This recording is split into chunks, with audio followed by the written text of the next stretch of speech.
My name is Gregory Curry, and I'm a television host of Harmonics. And I've interviewed a lot of people in here. I see a misanthrope here. I see the great, legendary Bill Corey, if you know who Bill Corey is, sitting down right there. I think Tom would really be happy of all this stuff that is going on. When Stephanie called me and asked me if I would do this for her, I said, of course. Tom was such a great guy. And when I got here earlier, she was going, I don't know how many people are going to go here.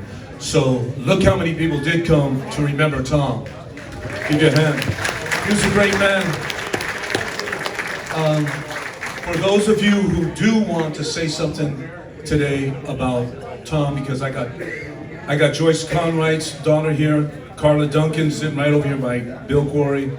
If anybody wants to come up here, if you could just start getting in a line right over here, it'd be great. But I'm waiting for a lady to come up. I'm gonna bring up Stephanie, Tom's daughter. Hi, thanks for coming. There's absolutely no way that I could pull myself together enough to read what I wrote today. So my very good friend, Chrissie, who was my next door neighbor growing up, and I'm probably preempting the things she was gonna say, is going to read something from me and Greg about our dad.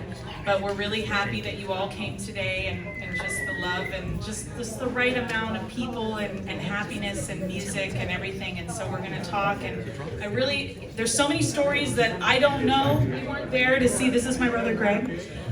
We weren't there, so it all happened before we were born. So if you know a story, come up and talk. I mean, I know some of you guys can talk for a really long time, so I hope you will. So I'm just gonna, it's kind of weird that I'm like, I can't do this. Here's my friend Chrissie. But this is my friend Chrissie, so she's gonna read something. Greg, maybe go hide, because unlike our dad, we're a little bit more reserved. Thank you. Hey, how's it going? Hi, what are you doing? Just got here. All right, hello. Nice to see you too. Glad you're still As you said, I'm Chrissie Morris, and I'll be reading this tribute to life And I see you too. on behalf of Stephanie. And the little shop. right there. All right, But you go. I'm going to be a little teacher right now, so can I get everybody's eyes and ears up here, please? I'll come by sometime and see you there. All right. All right, so thank you all for joining us today. Everyone being here means a lot to Greg and I and to the rest of our family. All right, I'll see you. Planning this event for our dad has been hard, but it's also been healing, as we've been overwhelmed by the support and kindness of so many of our friends and family. And a lot of you here who we have never met, but who are his close friends. Thank you. Before we dive into all the stories that many of you can tell better than we can, I wanted to be sure that the rest of his life and who he was could also be shared.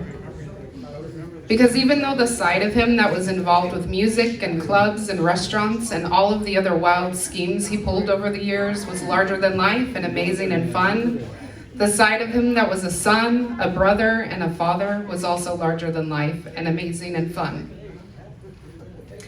As I've thought about my dad and who he was over the last few months, it's been hard to pin him down. He was a showboat, but he also had an introverted, brooding side. He was a comedian, but he also was sentimental and cried at the drop of a hat. He was a great musician and songwriter, but he also liked to let other people shine as much as he loved the spotlight. He just wasn't one single way about anything. He was constantly changing his mind and coming up with new ideas about what he would do with his life, what business he'd do next, even what he wanted to have for dinner. This is probably the personality trait that made it possible for him to end up in the middle of so many unique and exciting experiences in life. If you're up for anything, willing to try anything, you'll often get fun results. For those of us who depended on him to make decisions or to stick with something, this was a personality trait that drove us crazy.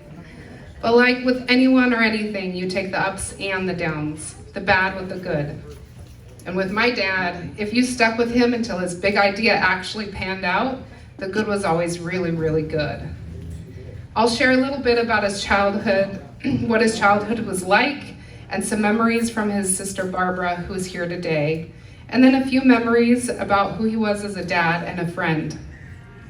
He was born in Oakland at the end of the World War II. His dad Earl was in the Navy and his mom May was a housewife. When he was born, his sister Barbara was already 6 years old. Little Tommy was the baby in the family, and from stories I heard from him, my grandparents, and Barbara, he truly was the center of attention. That his life began this way should come as no surprise to those who knew him well.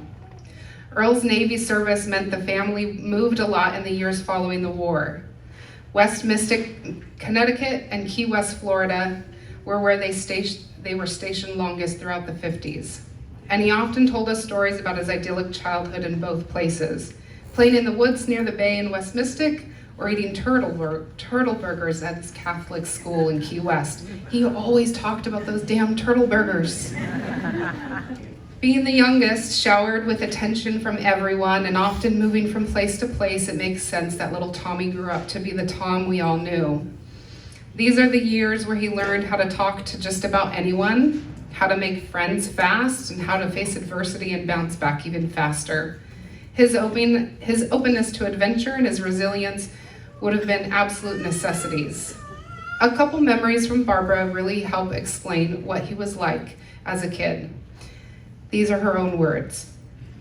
I was about 16 years old when we lived in Key West. Tom was around 9. Even as a kid, he was a hustler. He knew he could get what he wanted if he pushed the right buttons.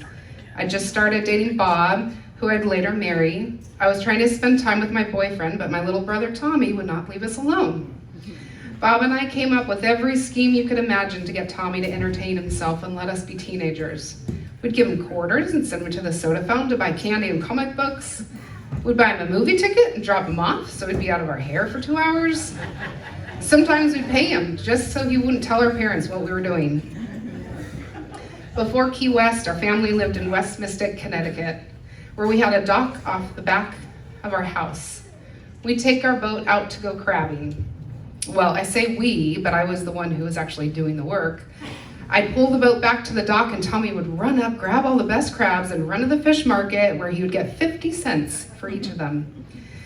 That was a lot of money in those days. I'd follow behind with what was left and only get 25 cents each. Tommy was so cute and such a good salesman, yes, even at only 6 years old, that the guys at the market couldn't resist him. Now back to Stephanie's words. By the late 50s, the family was back in San Leandro in the house in Mulford Gardens, where many of you probably spent time with him, with my grandparents, and later with my family when we ended up living there in the mid-80s. But I can't talk about his school years without mentioning his time at Pacific High School. To hear him tell it, he had it all. A star position on the football team, main roles in all the school plays, and of course, a cool car and a ton of friends to cruise around with.